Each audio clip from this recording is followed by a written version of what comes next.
It's really to talk about a proposal that is now in draft language that we've called the Medicare Buy-in and Healthcare Stabilization Act, which both of us believe, and many of our colleagues that we've been talking to, is a common sense way to move forward in terms of improving and building on the successes of the Affordable Care Act. In a nutshell, what it does is, number one, it stabilizes the system by moving forward on issues that we know every single day are creating instability in the health insurance marketplace. The failure to get a clear signal about the cost-sharing payments, which Jim Wadley's here from the exchange and can talk about the fact that that is creating great uncertainty, particularly as we go forward in the next few weeks or so in terms of rate setting for 2018. Our bill would codify those cost-sharing payments and just create a clear horizon so that it would eliminate that risk and uncertainty that would drive premiums up to an unacceptable level.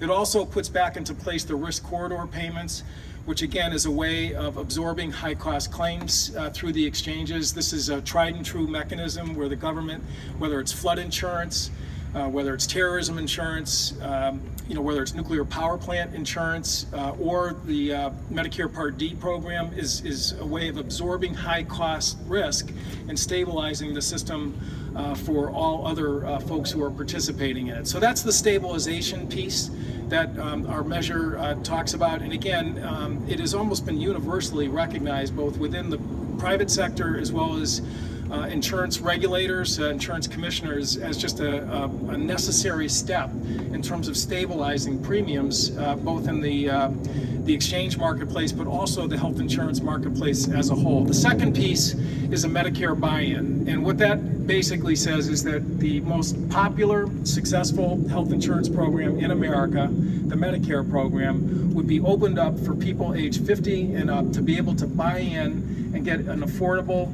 stable, portable health plan that would save about 40% for people in terms of out-of-pocket and premium costs from what they can get today, both in the exchange and the insurance marketplace. Again, what this basically says is that people in that age group could fully pay the premium for Medicare. If they qualify for Affordable Care Act subsidies, those subsidies could be applied towards those premium payments, and that would give people an option that is far more affordable than what exists today. And again, Jim and Jen Lovett, who's here as a broker, can talk about the fact that people 50 and up today, when they are in the individual marketplace, they're paying roughly about $13,000 a year in terms of premium for a gold plan with additional deductibles.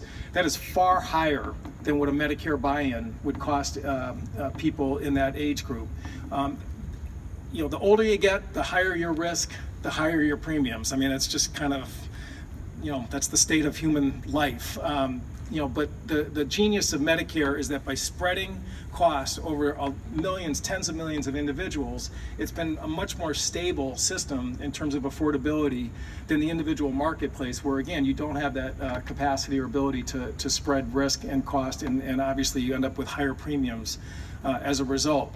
All of this is budget neutral. This does not cost 1 penny in terms of a budget score, because the cost-sharing payments are already, those are already in the budget right now. The Medicare buy-in piece, again, is something that there is no new public subsidy or cost that the taxpayer would incur as a result of our plan. Again, folks who qualify today, 50 and up, who get Affordable Care Act subsidies, those can be applied towards a Medicare premium.